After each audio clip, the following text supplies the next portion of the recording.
Hello and welcome everyone. Today's workshop is on making master's applications in US and Canada. So very quickly, I will just give you an outline of what we're going to be doing today. I'll just start by giving an introduction of Project EduAccess, and I'll introduce you to your panelists.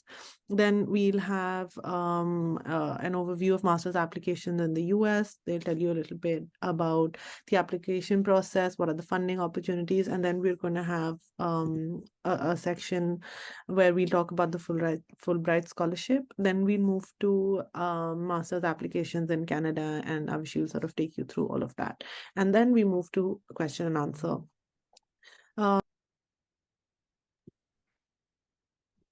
Sorry.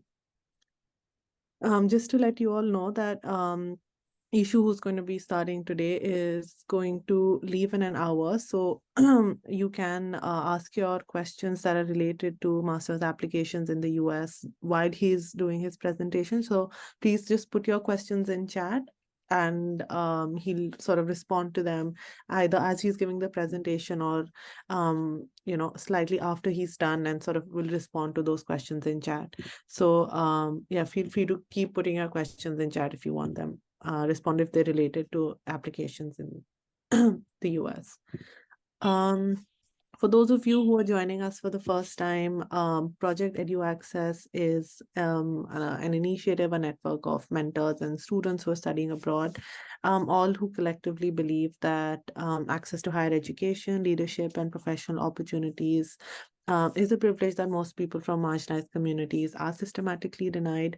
And what we try to do here at Project EduAccess is try to make these spaces inclusive and try to address some of these barriers.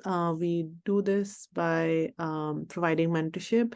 We have a mentorship program that's currently running. We engage in advocacy, and we also run a lot of online and in-person capacity building workshops. And today's workshop is sort of a part of our ongoing set of workshops that we're going to conduct, and we've also conducted before.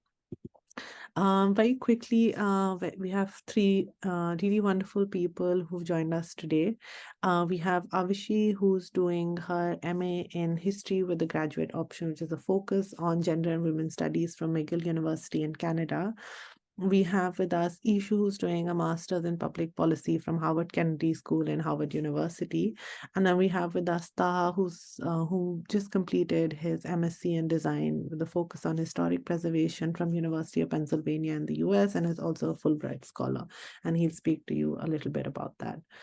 I'll now hand it over to Ishu to take it forward, and also sort of just a reminder, if you have questions for Ishu or that are related to the US applications, please keep putting them in chat as the presentation happens. Ishu, over to you. Thank you, Ms. Ba. Also, just like clarifying, how much time do I have? 10 minutes. Hi, everyone. Thank you so much for joining us today. And so, in terms of finding the course in university, I would say like I started the process like 3-4 months before the general application deadlines, which is around like largely November, December. For me, it was only December. I was applying to like I think 5 schools when I started applying. I applied in 2022, and I'm in my second year right now. So I think the first step which I sort of did was to sort of start looking for my objectives of why do I want to study, and what is it that I'm looking forward to learn from my degree. So which helped me sort of list out the courses in universities, and then the kind of research they do. So I think the kind of research they do what helped me in terms of understanding my own objectives better, and also figuring out the kind of schools I want to go to.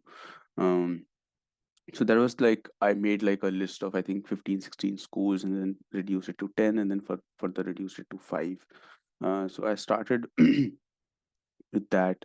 um, One other thing is that I think university rankings are not that important in terms of your shortlistings, because you can sort of look at a larger pool of like maybe if there is something very specific about, I would say, university rankings or like the reputation of the university.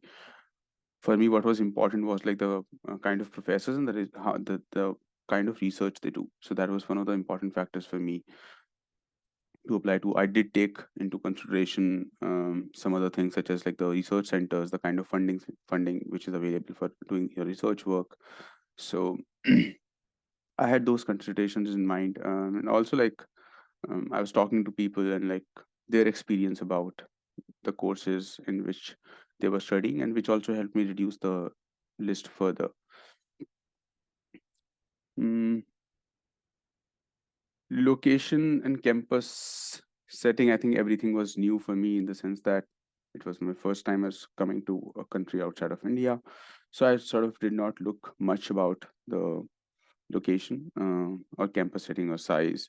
Um, Fee structure is also something which is very important for consideration, and scholarship and funding opportunities is something which definitely one should take into account, because the kind of work you have done, so sometimes that also helps you in seeking funding, because some schools have very specific funding to, let's say, people who are working into environmental justice, people who are working into human rights, who are working for, let's say, enabling or enabling democracy. So these things are also very important. Some institutions focus on certain parts of I can say public policy, certain domains of public policy, and they are sort of very good with people who are in terms of funding, who are working or who have worked or who wants to work in those particular areas.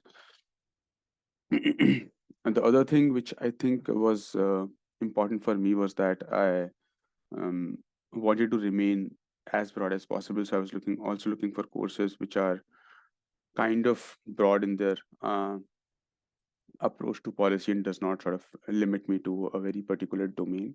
So which gives me freedom to explore as many courses as possible.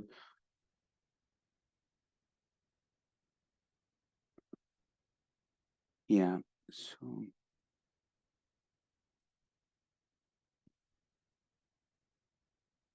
give me a second. So there are sort of good websites and also like which can help you take like a sort of account in terms of like what are some of the schools which are available in the kind of domain or the area you want to pursue your studies in. Um, some of the So it's like Peterson's grad school search tool. I did not use it honestly. I used mostly like the Google search engine in terms of just going through the websites and like as the names are coming up and seeing like what the courses are all about. Uh, can we go to the next slide? So types of universities, public and state universities and private universities. Public universities like Penn State, UCLA, Harvard is a private university, extremely costly, I would say, very stingy with their fundings and scholarships. Public universities are definitely better. Tuition fees is lesser, and also like I think with like in schools thing could be a little subsidized as well. The private universities are costly and also do not have like that many subsidies when you even after you enter the school as well. Like simple things could also be extremely costly.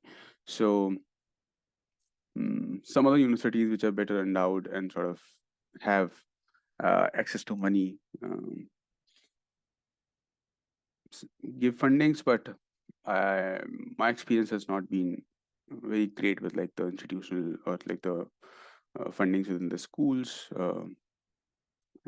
Like most of the schools offered me like 40%, 50% scholarships, but there was like hardly any option which was upfront. And I have seen that a lot of international students, at least in Harvard, are not funded and endowed. And I think two things which matter in my understanding is like the kind of work you want to do, where have you worked, and also I think to an extent your academic background is like uh, what has been your academic trajectory, I would say.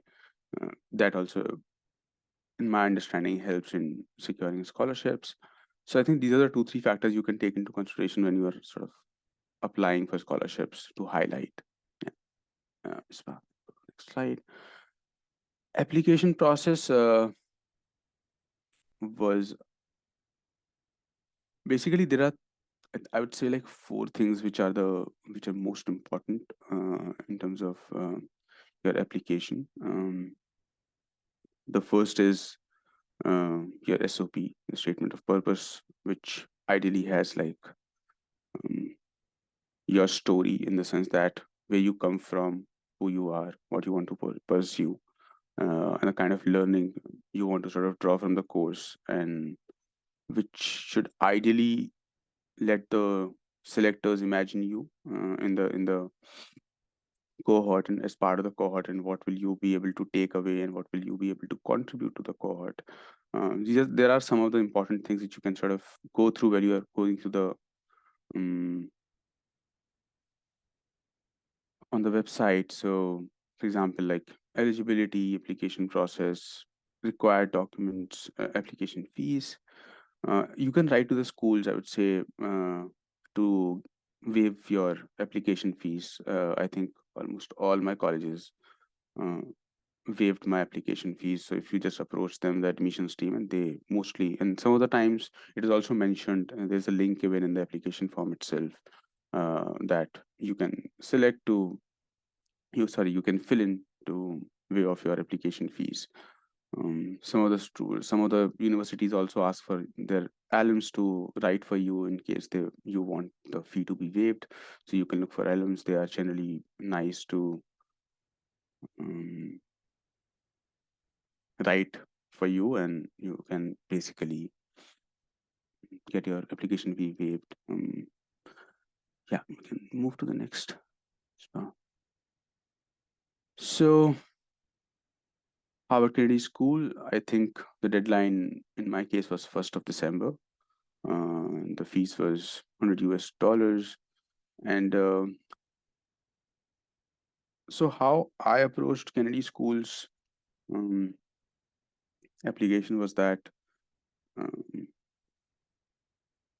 I first of all worked a lot on my SOP, statement of purpose, for like, I think I worked on it for 2.5 months. Um, it went through multiple iterations. Some of my friends helped me understand, like, okay, some certain sentences are communicating better or not.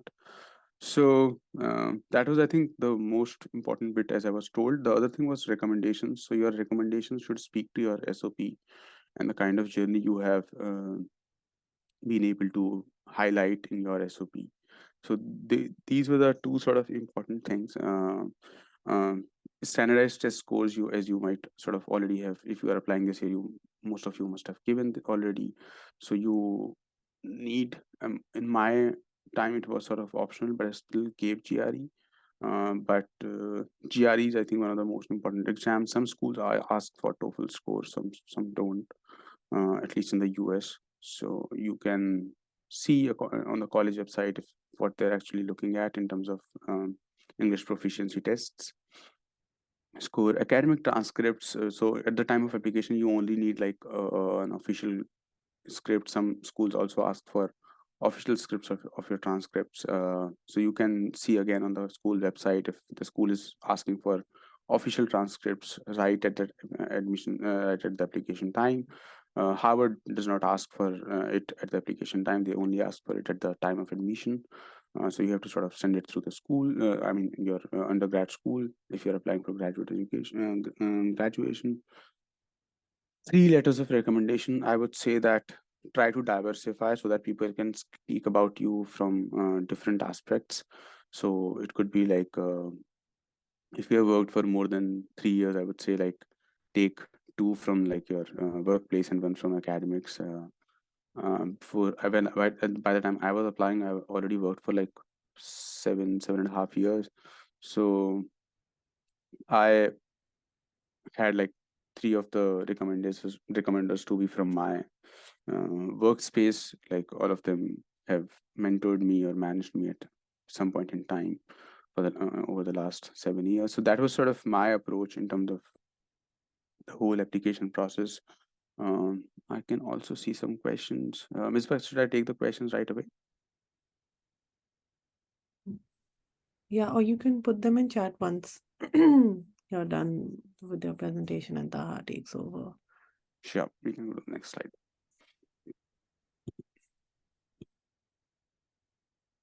Application documents. So I think I've already sort of given you some highlight of this.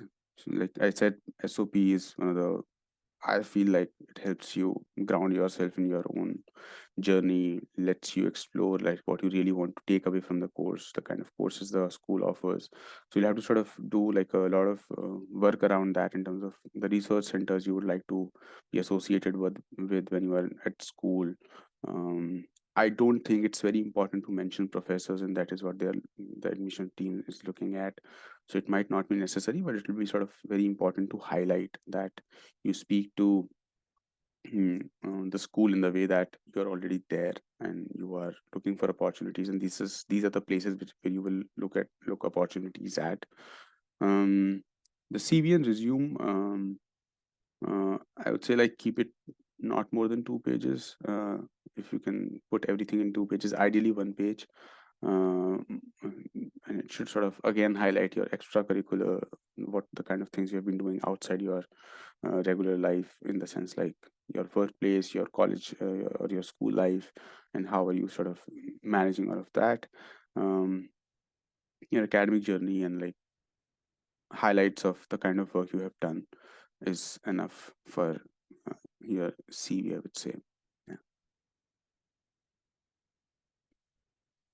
Letter of recommendations, I think I've already spoken about it. Transcripts, standardized tests, additional documents.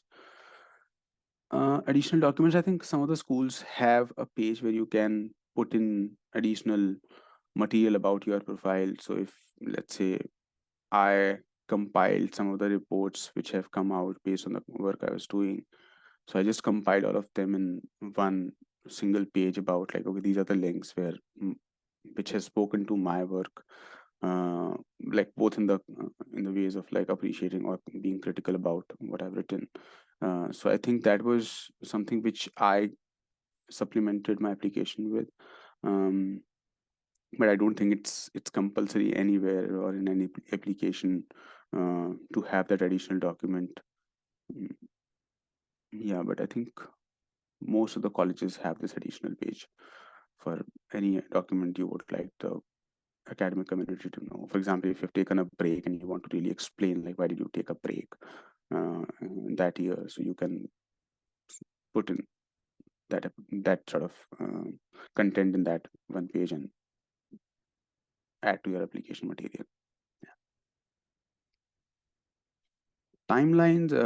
So most of the schools I applied to had timelines between first of December to 15th of December, but some schools also have application for in like mid-November, late November. Some of the scholarships, if you're applying at, I think, which Taha will talk about, have much earlier deadlines, especially like Fulbright, which I think ends in like April or May. So you'll have to sort of be very aware of like what you are, where are you applying, and what scholarships are you applying at. That might request you to have a separate deadline. Between March to June, yes, that is more or less right. Some schools also turn in your decisions by February, mid-Feb, and there are rolling applications too, which schools, like, as you submit the application, and once the school has made their decision, they reach out to you saying that whether you have made it or not. Yeah, that's it. Thank you so much.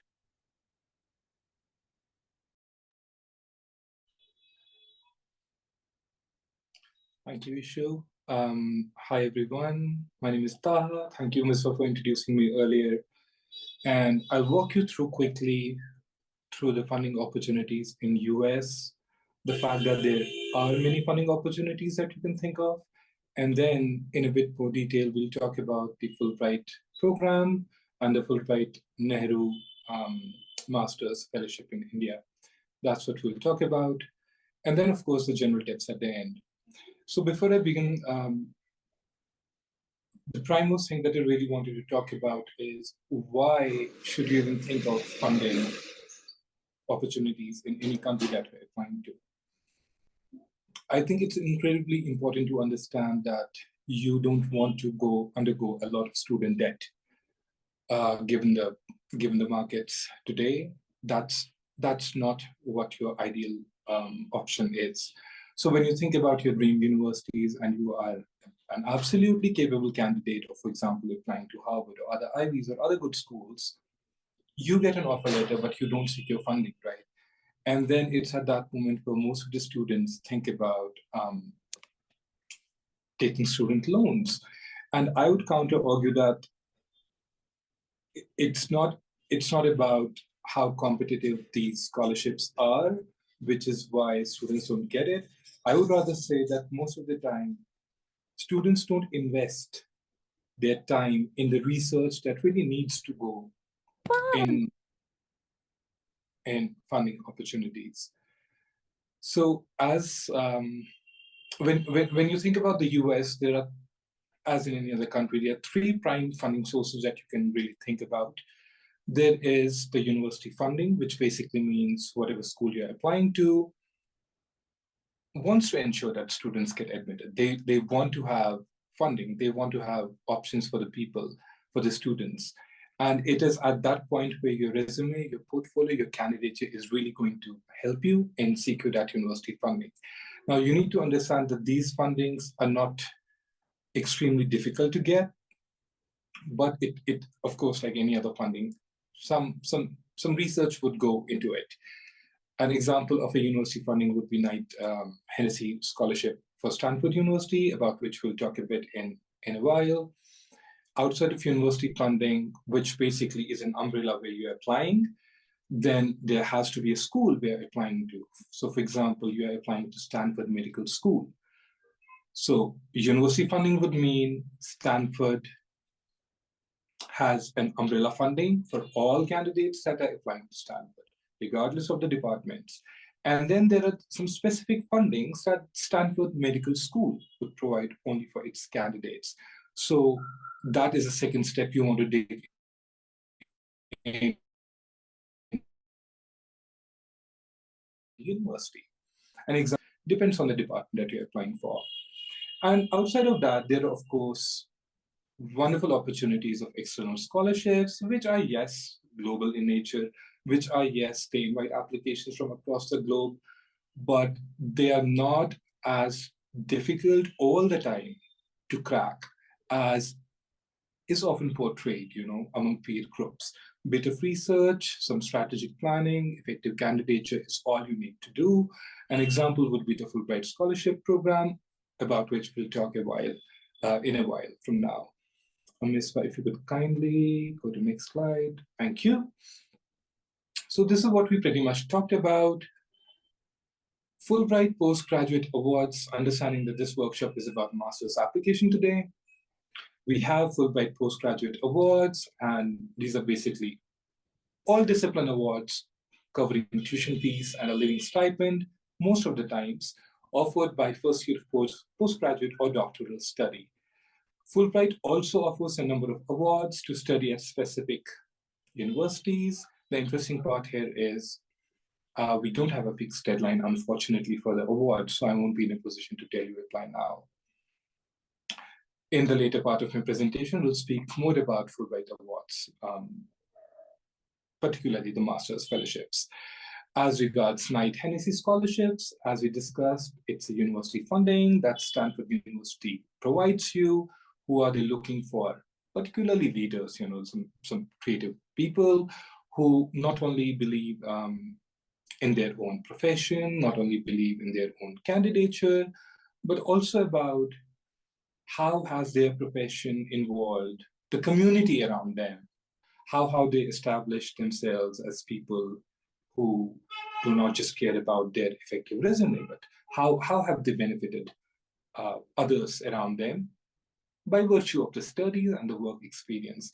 And the statement that I just made is in fact true with most of the scholarships. They really want to understand, as Ishu was saying, they really want to understand what have you done at an extracurricular level that involved community mobilization. So this scholarship is something definitely you should check for. And Ms. Wai, if you could kindly move to next slide. Interestingly, what you see now on the screen is something called Association of American University Women Fellowships. Now, I don't want to go into the detail of what the fellowship is. Obviously, it's a Google click away. But the takeaway here is that if the fellowship says it's women-centric, it means there is a huge chunk of scholarships and fellowships, university funding scholarships, department funding fellowships, as well as external fellowships that are specific to gender. And when I say gender, of course, women here is just an example, but the entire spectrum of gender. You can actually dig in those scholarships and see what fits you, Many times taking cue from this fellowship. Many times there are other fellowships, external funding fellowships, which may be region specific, There are particular scholarships that may be particularly for South Asia. There are a lot of scholarships that are particularly for India. Interestingly, there are a lot of scholarships that are particularly for minority groups living and working in South Asia. I'm just trying to narrow it down. So when we talk about scholarships in general, we think, oh my God, this is a global competition. How do I fit in? But maybe we don't need to target the global fellowships all the time. What we need to do is do some background check, see where we fit. We don't always target the global fellowship. Is there a region-specific fellowship? In that region, where do I fit in as a candidate? Is there a fellowship which is specific to your gender? Is it specific to your age sometimes? Are you a mid-career professional? Are you a beginner? Are you an accomplished professional? Or in fact, what has particularly been your contribution in areas of leadership through your profession? So those narrowing it down by those parameters will really, really help you target the particular fellowship and make it less competitive to get. The fourth example that we really wanted to touch on is Inlak Shivdasani scholarships. Again, fascinating. You get 100,000 USD, Go to UK, go to America, go to Europe, just have your master's, have your MPhil or doctoral program. Now, the question that you may ask is, how do we apply and what do we do? And trust me, most of these questions are a simple Google click away, as we will see in the next slides. Most of these fellowships provide an extremely thorough, comprehensive way of going about them. Ms. Wai, if you could kindly proceed. Alrighty, so here is the Fulbright Foreign Student Program. That's the scholarship that I could manage getting. Just to give you a brief overview about Fulbright Student Program, it's a scholarship program established by US state, which basically engages with around 160 countries worldwide. Why do they do it? Because they want to build cultural relations, they want to build ambassadorship, they want to promote student interactions. People should come, people should go. It's based on the premise of, come to our country, please teach us what you know. And it's based on the premise sometimes on whatever you know in the US, go to your host countries and teach them what you know. At the end of the day, the point being that, that ideal world of a borderless globe through the media of cultural exchange. That's what Fulbright Foreign Student Program is all about. So who administers it? It's basically the Fulbright Commission or the foundations or US embassies that, as I said, are spread over more than 160 countries. In fact, I would say that's an understatement. When I was in a conference that Fulbright organized, I think we had around 180 representatives from countries, and it's networking across the globe. Interestingly, because it happens on such a vast scale, program eligibility and selection procedures may vary widely by country. And now, how do you know it? There's simply a drop-down menu. If you go on the Fulbright Foreign Student Exchange Program, the slide that you see in the top right, if you click that link, simple Google, it will take you to the drop-down menu. You pick your country, select your country. It will tell you whether the country is eligible or not. And assuming that most of the applicants here are from India, I can tell you that they do. What you see in the bottom right of your screen is United States India Educational Foundation, USIEF, which basically partners with International Institute of Education, US, and together they're responsible for delivering Fulbright scholarships in India to candidates. Wonderful websites to check. And before we proceed, I would redirect your attention to the top right photograph. If you go there, there are brilliant tabs. Whatever this workshop is trying to teach you, it's already there, written, recorded, documented, and bulletproof. If you could kindly move on to the next slide, please, Ms. Barr. Alrighty, I'm sorry for the cramped slide, but this one is necessary, you know. So before I begin, what I want you to notice on your screen is the first screenshot from the left. And it is USIEF's website. It's a screenshot. If you can see, there are brilliant tabs there. Why do you want to study in the US? Undergraduate study programs. And if you then see under the graduate study, it has some brilliant tabs. It says getting started, application timeline, standard tests, shortlisting universities, how do you apply, how do you pay, what's the visa procedure, and all of that. So this is your one-stop resource. That's what my point here is. And when you click on these links, when you go to graduate study, it can redirect you to screenshot number 2, which is in the middle of your screen right now. And it says fellowships for Indian citizens. If you click that, you will see that Fulbright has a long list of programs that it can support for you. And what you see highlighted here is Fulbright Nehru Masters Fellowships, the one that I could manage to get and the one that we're talking about. So what is Fulbright Nehru Masters Fellowship? It's a fellowship given to a master's program as a collaboration between India and US. The main question here is, what does it support? So if you see on the top left of your screen, these are the areas that Fulbright Nehru Masters Scholarship supports. Arts and culture management, including heritage conservation, museum studies. It supports economics, environmental sciences, higher education, and so on and so forth. So what are the grant benefits? The fellowship will provide a JM visa support, which is usually difficult to get. It will provide you a round-trip economy class air travel from your home city to the host institution. It will cover funding and travel, living-related costs, and as well as insurance. The main point that I really wanted to make here is Fulbright Nehru Masters Fellowship has an upper cap of 80,000 USD. So it won't support you more than that.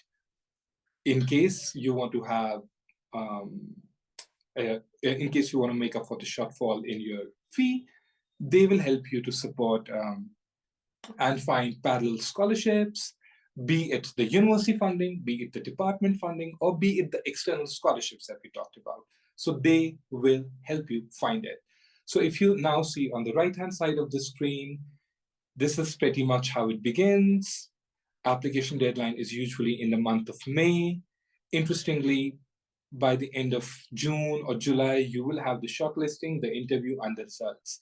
In August, usually, once you manage getting Fulbright Nehru Masters Scholarship, they will end up assigning your brilliant support system. They will assign a person officer from IIE US, and he will be responsible to working with you for the entire term.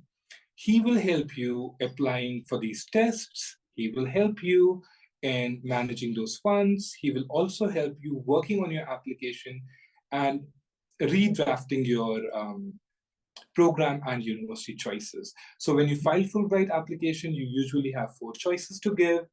And it is a duty of this officer who will now work for you as a support. It's his duty that he will help you understand the courses, the funding, the benefits of the university that you're choosing.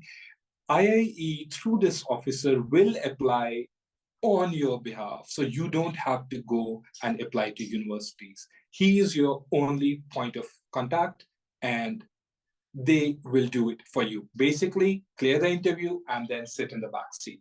They will help you process every little thing. If you could go on to the next slide, please. All right, so this is just some screenshots of kind of interaction that you will have with your program officer. He will send you all the lists of the programs that you might be interested in. On the right-hand side, you see is an example from the course that I did.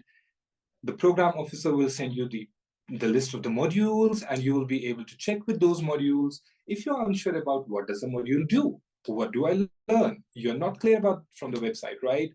Officer will guide you how to write a formal request to these universities, inquiring more about the entire process.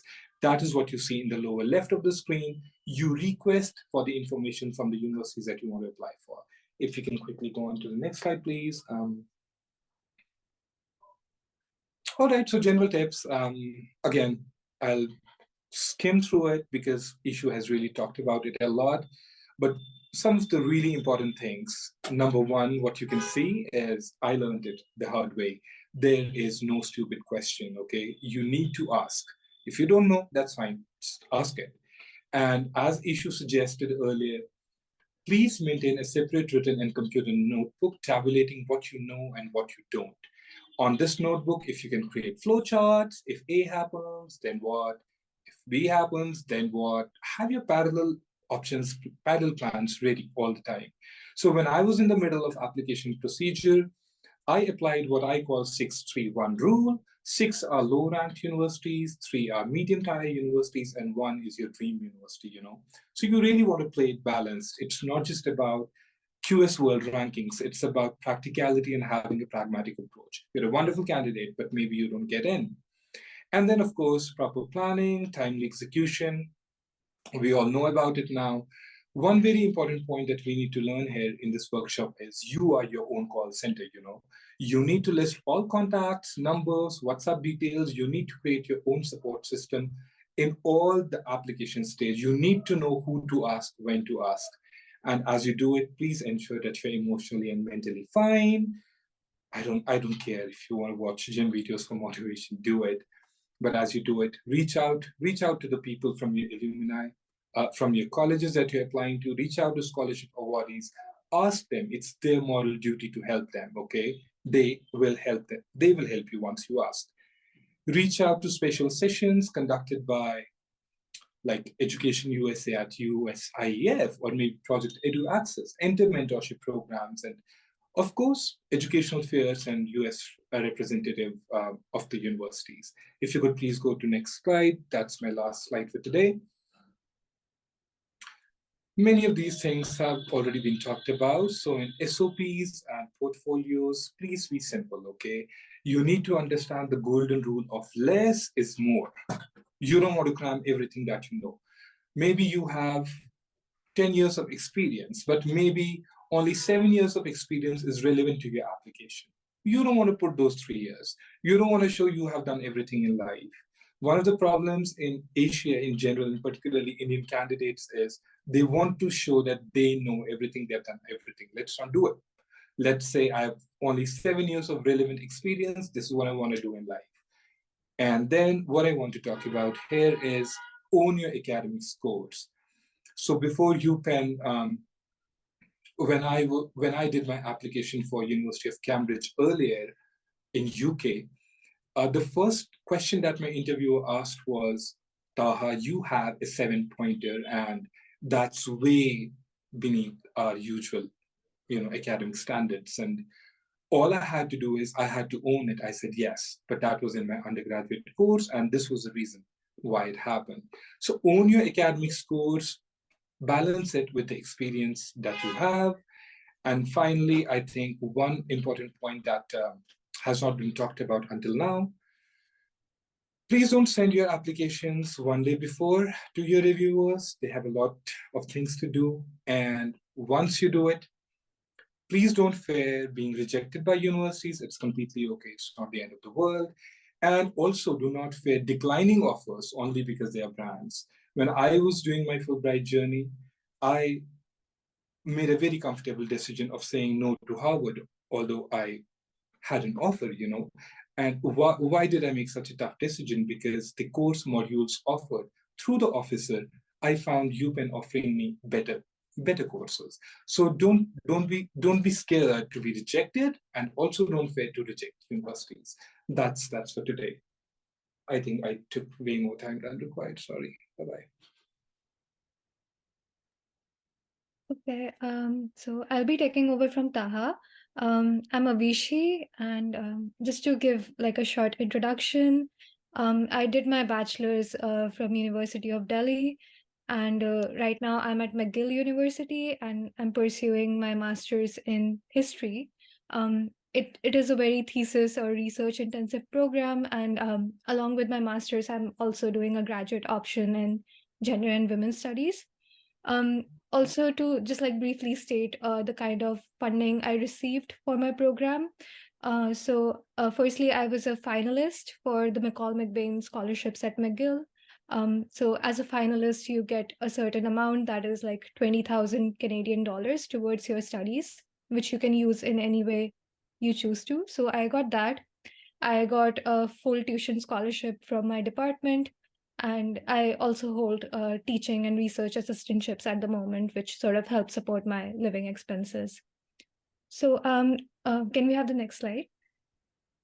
So just to dive into the kind of master's programs that we are looking at when it comes to Canada, they can be of two types. One is, of course, like thesis-based, which is what I am doing, and the other is like non-thesis MA. So thesis-based, of course, is more focused on the research methodology of your particular field. So it can be anything, like not just humanities. Even if you are like doing a STEM subject, a thesis course would focus more on the current research in that field and just like producing a full-fledged like written thesis, doing experiments in the lab and other things. A non-thesis MA at the same time is more course intensive, and it will focus more on like the practical aspects of your degree, the kind of skills that you need to learn in the process of your degree in order to be employable in the future, some extent. There is some like discrepancy in terms of like the timeline of the two programs. So for a thesis-based MA, it's usually 1.5 years to 2 years, and that's mostly because a major chunk of your program is dedicated towards the writing of the thesis. And it's completely up to you to decide like how much time you would take to write the thesis. So your timeline sort of like depends based on like how long you are taking to write it down. But for like a non-thesis MA, it's like restricted to like a two-year program because you take like a set amount of courses, and like once your courses are completed, you graduate. In terms of costs, like I personally found a thesis-based MA a lot cheaper, and with like more funding options, because like of course like universities are more focused towards promoting research than like just like training people into like skills. So like if you are like willing to showcase that, oh, you are like very much into like giving back to your field, and in terms of like the new research that you want to produce or like the research gaps you want to fill, then of course like it's easier to get funding. One of the reasons why non-thesis MAs are like more expensive is because like they are calculated on like a per credit basis. So then again, like the cost per course just like goes up to some extent, and of course like there are less funding opportunities, since what universities mostly receive is research funding. It's not like funding for training, it's mostly for research. So like they like to invest it more in like thesis-based students. In terms of like what are the expectations that the admissions committee has for you when applying to these two programs. So firstly, if you are applying to a thesis-based program, they encourage that you have a supervisor sort of like shortlisted. Like it does not have to be final or set in stone, but like they should just at least see that there is someone on their department who should be able to like supervise your thesis in case you get admitted to the program. They are also more interested in your aptitude for research, the way you are structuring your research question, whether you are aware of the existing literature in the field, and how you're sort of like looking forward to like fulfilling it. It does not have to be a full-fledged, properly written research proposal at this stage. That is something which you are required to submit later on, like in your first semester of university. But it has to be something which shows your inclination towards like the subject and your like understanding of the topic as a whole. For non-thesis MAs, they are mostly interested in the kind of courses that you want to take and how that sort of connects with your both like past experience and like future trajectory. An important thing to keep in mind when applying for non-thesis MA is that a lot of courses in Canadian universities, and I feel like in US universities also require that you have some amount of experience in a lower level undergraduate course, like in the which is like similar in terms of content to the course you are willing to take at like the graduate level. So for example, if I want to take a higher level course in history of South Asia, then I have to have like a basic course which just introduces it to me. So like if I'm taking slave trade in the Indian Ocean world, then I need to have introduction to South Asian history, for example. So this might get a little bit challenging for people who are switching fields, because again, like it becomes difficult to sort of like justify that you have that sort of like experience with like those courses, or like just knowledge or information. But like of course, like you can always write to the instructors for those particular courses, explain where you're coming from, and like you can that way like just put down those courses in your application and like explain it how you're supposed to go about it. So yeah, and apart from that, like there are of course like interdisciplinary departments in every university which offer graduate options, which basically mean that you will be getting a disciplinary degree, that is like say history, anthropology, sociology, plus you will be getting a minor in say gender studies or development studies or some other interdisciplinary subject.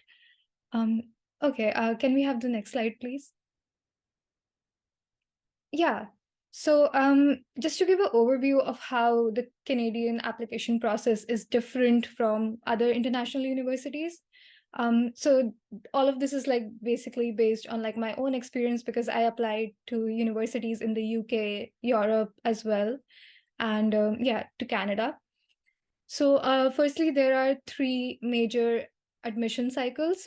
Firstly, like there is of course the fall cycle, which is basically the period between September to December of like a particular year. Then there is the winter cycle, which is like January to April, and summer is basically between May to August.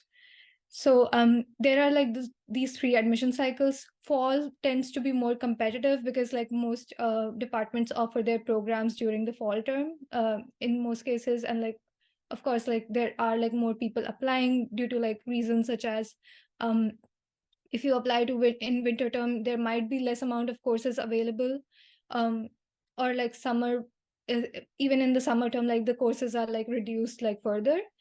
There are also other like logistical issues when you're applying for the winter term. That is, if you are traveling to a new country, especially Canada, which has a very harsh winter, it might be very difficult for you to adjust if the winter is the first semester you're coming here.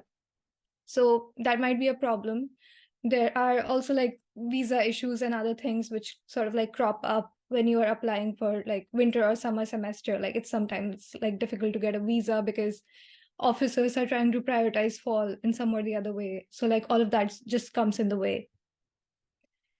Okay, so well, another important thing about like a Canadian master's application is that they are more focused on your research potential and like just how you're interested in the courses that you're applying for, whether you have aptitude for them or not, than just your CV.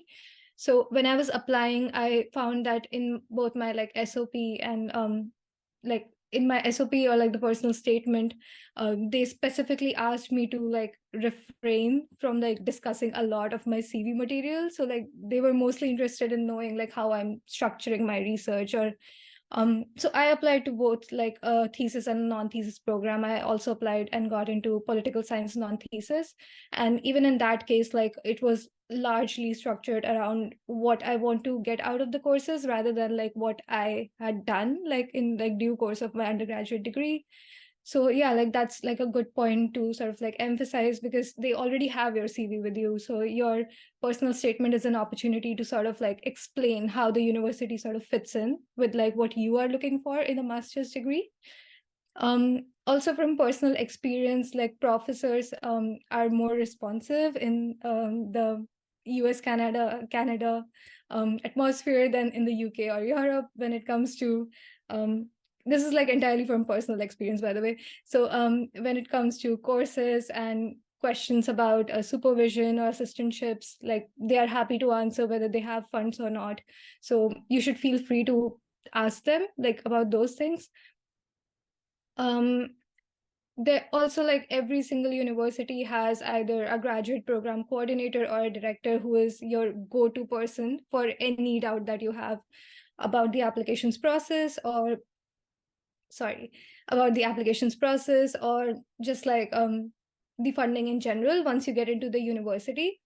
So they are there like specifically to address your doubts. So feel free to mail them. You should not feel like ashamed or like just like shy in whatever way.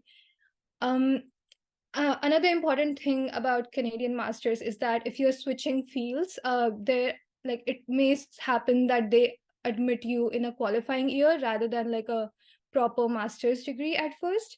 So, for example, the master's in social work at McGill, it offers a qualifying year program. That is, if you do not have a BA in social work, then you're first admitted to a qualifying year where you take lower level and undergraduate courses.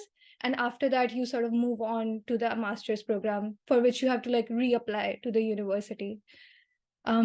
Lastly, tuition, and this is where like I messed up, like when I was applying as well. So like in the US Canada sphere, like the tuition is calculated on a per term basis. So if you sort of like look at the funding or fees of funding page for like Oxford University or like universities in UK in general, they give you that whole chunk of yearly tuition which is due. But for like McGill, when I was applying, I saw like two different chunks of tuitions for like fall term and winter term, and like I got like really confused. So your tuition for that particular year is always fall plus winter. So you should like just be calculating your expenses accordingly. It's not just the fall or not just the winter tuition that you will be paying. You will be paying both the tuitions. Okay, can we please move on to the next slide? Okay, so in terms of timeline, for most universities, 15th of January is like the hard deadline for fall term admissions. Some of them have an earlier deadline in December as well. And for results, for McGill, I got my result around the third week of February. So you can expect your result around late February to mid-March for your applications. And classes tend to begin much earlier compared to Europe. So like over here, like our classes start on 30th of August or like the first week of September in most cases. And course registration opens on the 4th of July. So if you like, so you start registering that day for the courses that you will be taking for like the rest of the year, fall or winter term, and like it stays open for a long time, but it's advisable to register early because courses usually get filled very easily. Next slide, please. Yeah.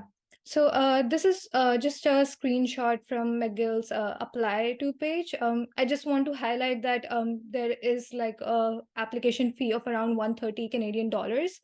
And for that fee, you can apply to two programs in the cost of one. So like you can just pay 130 and you can choose to apply to one program, or you can apply to two programs. So like the second one is basically free. So if you are considering applying to McGill, I would like encourage you to sort of like make use of that and like apply to two programs. Next slide. This is another page. So like each department has their own specific information on deadlines. It more or less stays the same, but sometimes there might be discrepancies. So it's advisable to take a look at departments, at the departments like dates and application deadlines from their specific websites. Next slide. Yeah.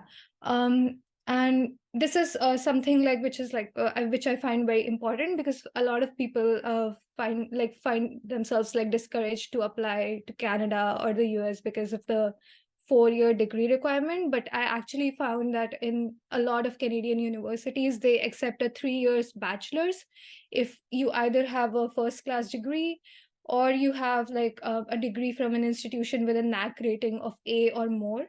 So in case of McGill, as you can see, they demand a second division upper class degree. And since I went to Delhi University, which has a NAC rating of A, they accepted my 3 years bachelor's degree as well. So yeah, like that's something very important to keep in mind. And sometimes universities do not very clearly specify what their requirements are, although they might be something similar to this. So again, I would encourage mailing the graduate program coordinator for your department and asking them these questions, just in case like there might be a loophole through which like your 3-year degree could be eligible. Next slide. Yeah. So just to like give a quick run through of the application documents that are required. There is of course a form which is tailored to the specific course that you are applying to. Your personal statement or letter of motivation, it again will vary according to the program you're applying, whether it's thesis based or non-thesis based. If you're applying to a graduate option, you also need to state how your particular research, this is for like thesis based people, like how your particular research sort of relates to that particular option and why you want to take it. So for example, you can talk about, so I'm doing a graduate option in gender and women's studies. So I talked about how my research is sort of like relevant to those intersections, and also how I can benefit from the courses and like the advice and guidance of professors from that particular department.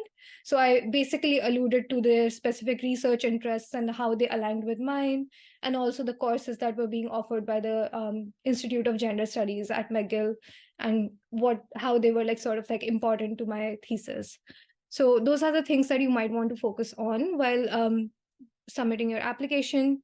Your CV, again, like I would like advise, as like the panelists before me, that it has to be like around 2 pages. One of the tips that like were really helpful when I was applying was that I did not have any publications, so I decided to put in any special assignments I had written in due course of my degree. So a special assignment is basically you doing your own research to some extent. So like usually when you are like in social sciences, you are doing assignments, they are mostly related to the content or the syllabus of that particular course that you are taking. But I had written a couple of assignments which were like on like completely different topics from the course, and they were like my own research from like secondary and primary sources. So I sort of put them in, even though they were like not published. And that was like sort of like something which stood out in my application for like the reviewers, and like I received that comment as well. So yeah, like that's like a good advice. If you have good assignments, just like feel free to like put them in. You also have to send in writing samples like on a later stage, but like, again, like if you have like more than one assignments that you want to showcase, then of course like this is the place you might want to put them. Next slide, please. Yeah, so letters of recommendation, of course, like you will be required to submit 2 to 3 academic references. And it is always advisable to sort of get in touch with your referees like at least a month or so in advance, because you do not want to like sort of burden them in the last moment. And like websites are like very much prone to like traffic, and like they tend to crash. So it's always a good idea to submit like at least like 2 weeks in advance of the application deadline. In terms of transcripts, I would advise you get in touch with your university or college and like ask them to make a proper transcript for you. But if that's not possible, that's like completely fine. You can also submit your mark sheet, which you receive after every single exam. McGill and most universities in Canada only ask for your mark sheet when it's time for registration. That is like about a month before you're supposed to come here for studies. So you have like plenty of time to like put together your final mark sheets, grades, and everything. So yeah, like it's not that much of a time crunch. So you can just apply with your normal mark sheet for now. Standardized tests, again, I feel a lot of universities have discontinued them for humanities courses, but they still might be required for some fields like sociology or like social work. So again, like that's something like you might want to like look into on your own, like in terms of like GRE or GMAT. For language tests, again, I just had to submit a letter from my university stating that all my education was completed in English. So I wasn't actually required to take a test, but then again, like that's something you might want to ask your graduate program coordinator if that's something you can do. So yeah, like apart from that, if there are any additional documents that you are required, if it's like a fine arts degree or something like that, and you might be required to submit a portfolio or something similar, then like again, that will go in the additional documents section. Next slide, please. Yeah. Okay, so coming to the funding opportunities, there are like a lot of diverse sources. And in my personal opinion, I could find more funding opportunities here than in the UK or Europe. So I applied and got into Oxford, SOAS, University of Göttingen in Germany as well, but I could not find funding over there. But like McGill was like very generous with funding. So I'm like really grateful for that. And that's one of the many reasons I decided to come here. So firstly, there is, of course, university funding, which is like specific to like the particular university you're applying to. These can come from like external organizations like McCall McBain scholarships, but like they are like specific to that particular university. I'll be talking more about McCall McBain on the next slide. Then there is departmental funding, which can be of three types. Like there are departmental awards, which are nomination based. So once you get accepted, your department might nominate you for a particular award. So for example, there is one award called the Shri Mulay Graduate Award in Gender and Women's Studies, which is just for students who opt for that particular graduate option. And your department sort of like nominates you for it, and then they choose one person for that particular award. There are assistantships, which I'll be talking about in detail later. And like these are mostly teaching assistantships or research assistantships. And like I'll go into the depth of like what they look like as we proceed. And then there is, of course, like travel funding. So for my field specifically, I need to like travel like back home and like a lot of times to like another country, if like that's the case.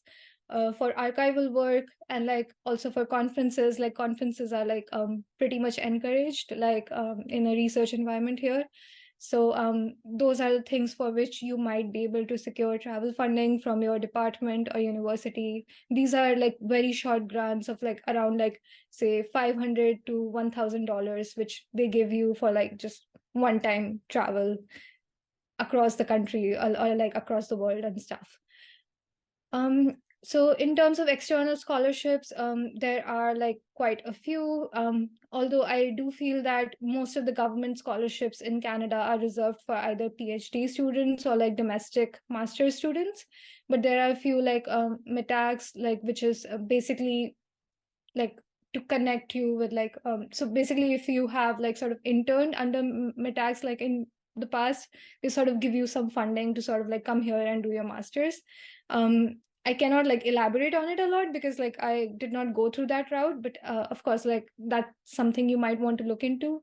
And a lot of universities do have like specific officers who are sort of there to answer your queries like about this particular scholarship.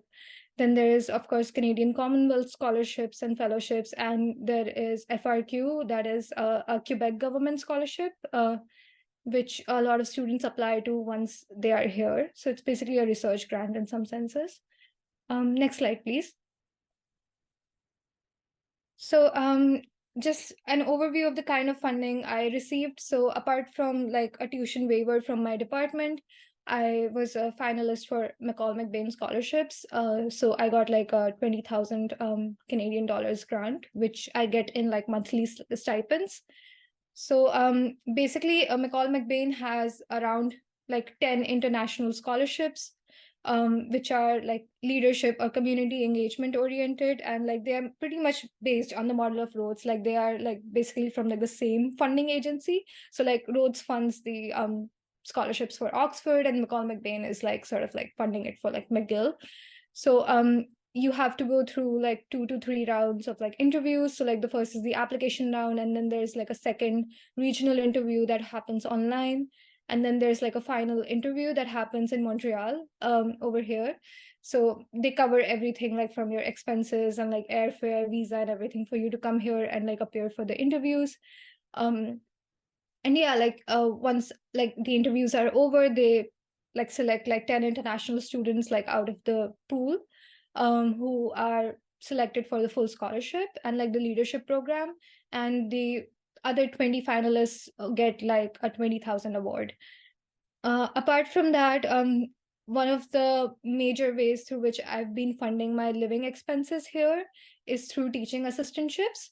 So teaching assistantships are basically you supporting a professor in grading assignments, midterms or finals, conducting tutorials or conferences, and holding office hours where you sort of like help the students like structure their essays, help them with like any problems they are facing with the course material, and of course like responding to their mail queries. These are usually in 90 hours to 180 hours. Like there are like other ones which are like 60 or 120 as well, but I've mostly seen like 90 to 180 hours per semester. And usually a 180-hour TA-ship is enough to cover your rent and living expenses, at least in Montreal. So yeah, that's there. And it's of course like a good experience if you're planning to go into academia later on in life and teach. Basically, like it's a good place to get started. So I technically see it as a part of my course component at this point. Yeah, so another important thing is that most universities in Canada have a TA union. So a union is basically there to like protect you from exploitation and sort of like negotiate the hourly rate for your TA-ship. So like if you're doing a TA-ship for like 180 hours and like each hour at McGill at least is of like $33. So that's basically there so that you are fairly compensated. There is also a thing called a priority pool. That is, if you're going in as a first-time TA, then it's a chance that you may not get a TA-ship, but like once you have TA'd and you go in for like a second round of like TAing, then you get a priority. So what that basically means is that like the people below you who have not yet TA'd, they won't get a TA-ship until you get one, and like this sort of like keeps increasing. So the more you TA, the more chances are that it will get renewed for like another term. Next slide, please. Yeah, so applications for TA-ships, they open like for fall, they open around June. For winter, it's around November. And your department coordinators will send you the links to apply. They'll also help you like with all the information that's necessary. I applied for the first time as a TA like this semester, and like I was pretty new to it. And I did not have a lot of experience. I had like some teaching experience, but it was not in an academic setting. But what they mostly look at is whether the courses you are applying for, whether you have taken them before. So for example, I had to like, there was a column where I had to list like all the supporting courses I had taken for the ones I was applying for. So again, like that's something that you don't need to worry about, like about not having teaching experience. They know like fresh undergrad, like fresh graduates, like they may not have like that much experience. So like they understand that. So yeah, that's basically it about TAing. So there's another sort of funding, which is like research assistantships. So it's usually customary for your supervisor to support you if they have a grant. So when you are sort of like shortlisting universities or shortlisting supervisors, it's like always a good idea to go to their faculty page and check whether they have grants from Canadian government organizations like SHRC or like Natural Sciences Research Organizations or FRQ. So these are basically Canadian government agencies that like generously fund professors for their own research projects, and a lot of times you can sort of like get a grant out of it if you are like willing to sort of like support the professor in their research. So it will involve, of course, a very in-depth engagement with the prof's research. So, for example, my work is to like survey primary resources relevant to the project and like glean out information from that. These are typically less than 180 hours, so it's like usually not enough. But like if you're looking for like extra funding to like meet that resource gap, then like it's like a good idea to sort of like look out for them. I got my research assistantship mostly through cold mailing professors or like research centers at my university or universities in the same city. I would advise against mailing professors who are like not in the same city or like just like in a completely different country, because again, if you're coming here on student visa, like there might be a lot of complications that can arise out of it, and then it involves a whole lot of paperwork. So I would just say like start by mailing profs who are teaching in your university, or if there are any research centers in your university, reach out to them. And of course, like this is a very subjective form of funding. It's not always guaranteed. It's completely dependent on like what is the nature of the funding that the particular university has. Next slide, please. Okay, so just to like wrap it up with like some general tips about applying to Canadian universities. Again, I cannot stress this enough. Your department's graduate program coordinator is your go-to person for all admissions related doubts. So I have here compiled a couple of questions which you should ask your GPC in case they are not listed on the department's website. So firstly, you want to know how hectic is the coursework, because if you plan on working or like even TAing in addition to like being there, you should know how many courses you should be taking each semester. You do not want to be overburdened at the end of the day and like have your mental health just like be all over the place. It's definitely not recommended to like overwork yourself, especially in the first semester when you're moving to a new country. Everything can be really disorienting. So you need to keep your like head a little bit light, like when it comes to work. Another question that I would recommend asking is how many questions can you take outside your department or university? Or like also like if you can have a co-supervisor from another department or university. So I do like one of the things I like about the system is that like I can always take one course or like get assistance from like professors who are in universities, who are teaching in universities in Montreal, like in addition to McGill. So like that's a good way of sort of like connecting with people or networking. And also like if I do not like the courses which are being offered by my university, I can still be in the same place, get my degree, and still get the courses that I like. So that's always a good thing to ask, like whether like there are like if there's a cap on the number of courses you can take outside your university, or whether you are like sort of like allowed to get co-supervision from another department and university. At McGill, you can get co-supervision from another department. For another university, it's usually difficult, but like they don't mind if you take advices from them. Yeah, and another question for thesis-based programs, since its length is really just subject to how long you take to write your thesis, it's good to ask how long students usually take to finish their degree, because you want to map out your expenses accordingly. So if they say that, oh, it's usually like a 2.5 year or 3.5 year stint that people take at writing a thesis, then of course you will be mapping out your expenses as per that, rather than like someone who's just finishing their degree in say like 1.5 years. So again, like that's something which will again save you a lot of money if you know like how long it's generally taking for people to write their thesis, because that's more or less also going to be the amount of time you take to write your thesis as well. Again, after that, in terms of funding, you need to ask if there's departmental funding available. If there are TA positions, how competitive they are. Especially like you need to ask them how many positions do master's students get every year. So usually like since TA positions are unionized, they won't be like sort of going out there and telling you, oh, you'll get it. Like they won't say it like that, but they will at least give you a rough idea of like how many students are successful, like incoming master's students every year in getting a TA-ship. And like that will sort of like help you understand your odds of getting it as well in case you're planning to come here. And of course, you need to ask them how many hours students usually end up TAing, because again, that will help you sort of map out your mental health and like how you're sort of dividing your coursework as well, because things can get really hectic.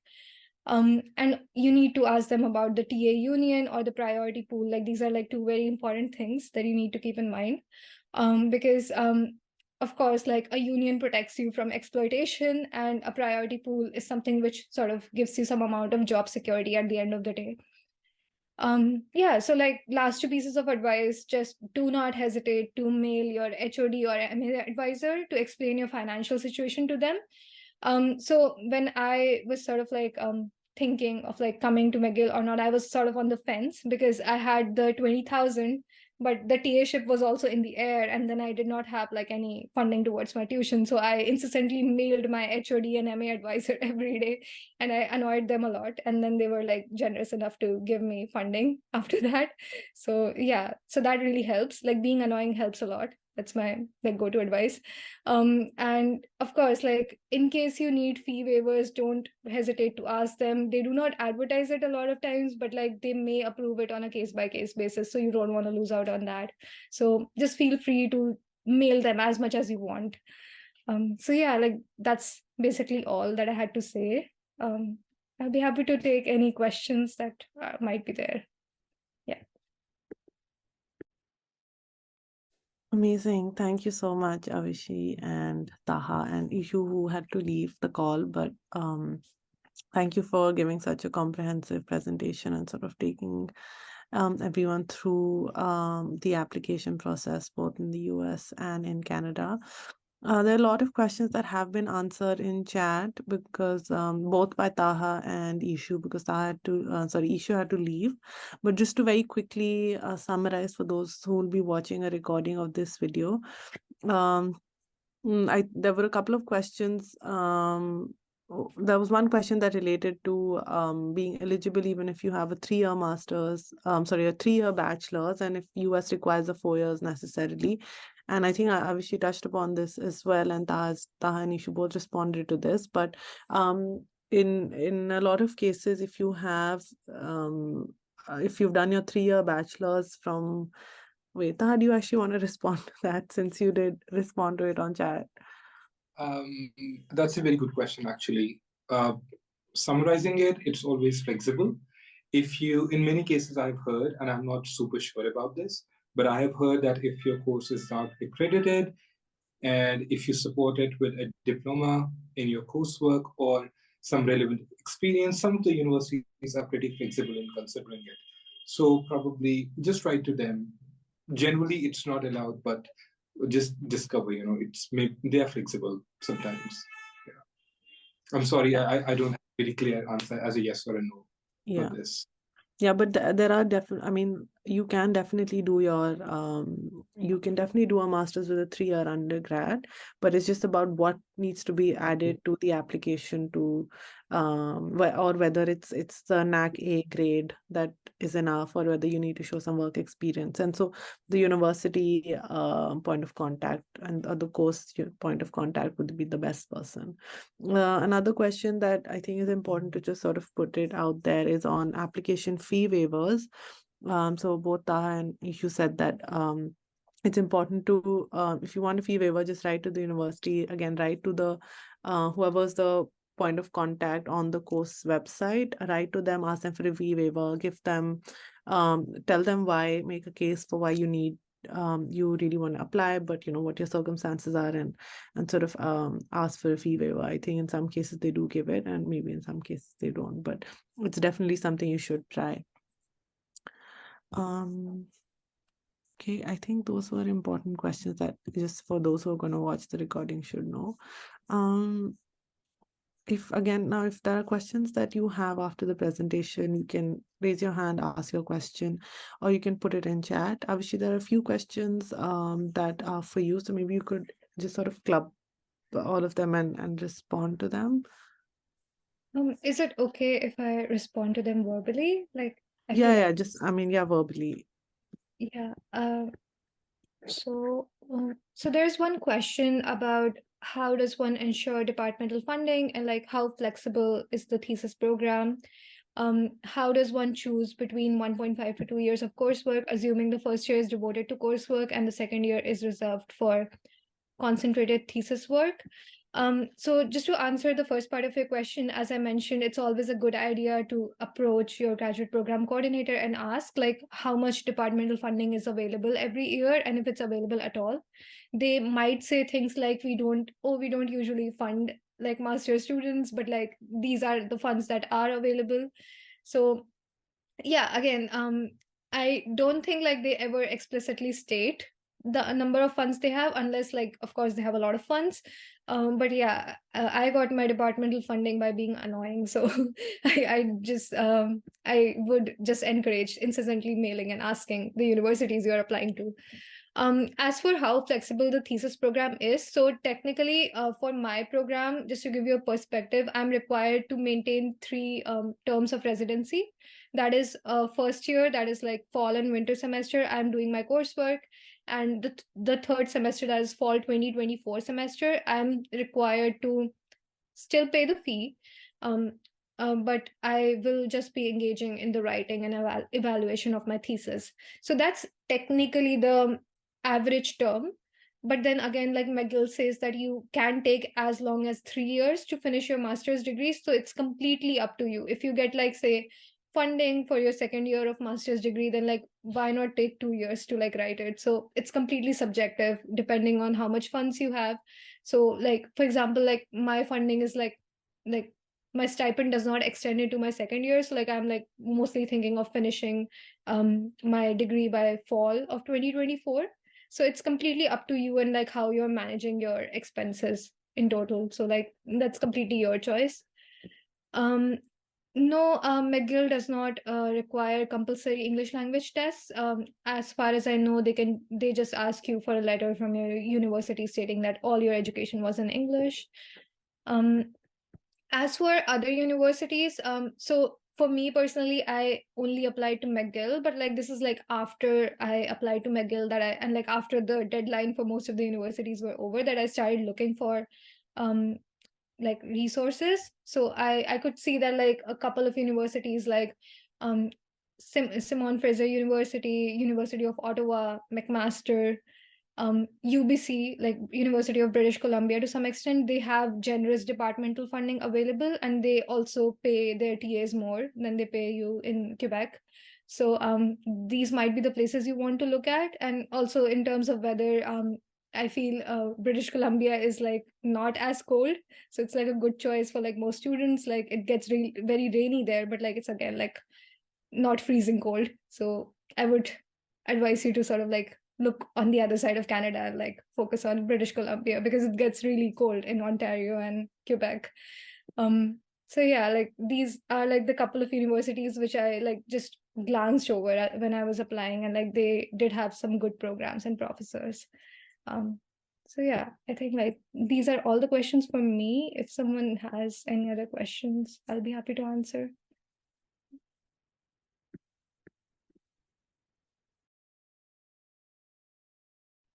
If there was a question in chat that hasn't been responded to, so I think that has. If there's a question in chat that hasn't been responded to, and if you can either raise your hand and ask the question again, or you can put it in chat. We're also way past the scheduled time, so if there aren't any questions in the next minute, we will close the workshop.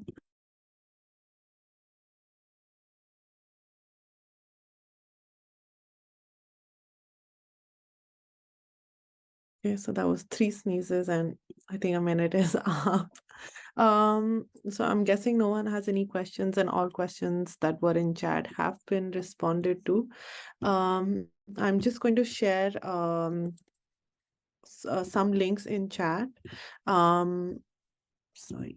So the first one is the link to our YouTube channel of Project EduAccess. We've done a number of workshops on university and scholarship applications, so you can find recordings of those videos there. This public workshop will also be uploaded. The recording will also be uploaded on our YouTube channel in a few days. We conducted a workshop on master's applications in Europe, which we recorded and we'll upload it there as well. The second is last year we ran a number of workshops on different aspects of university and scholarship applications. So if there's something that you want to know about but you don't find it on the YouTube channel, you can go on the Project EduAccess website where you can find these recordings and the sort of PPTs that we used. And finally, I've put a link to all of the application guides that we've developed that may help you write your personal statement, statement of purpose, or your CV, research proposal, and all of those things. And then I've put the email ID of Project EduAccess if you have any queries and you're not a mentee with us. So this is for only those people who are not mentees with us. Email us at info@projecteduaccess.com. And Ishu also gave his email ID and asked me to share it with students and said that if you have any queries about master's applications in the US, you can send him an email. So I've put that in chat as well. I think those are all of the resources that we have, and I hope you find them all helpful. Thank you so much, Avishi and Taha, for taking the time out and speaking to our mentees and for being so patient with all of the questions and sort of responding to all of them in chat and here, and taking the time out to sort of really help putting the presentations together as well. So thank you so much, and thank you everyone who joined us today. Hope you all have a nice rest of your Sunday and weekend wherever you are. So bye everyone, take care. Thank you so much. Yeah, good luck.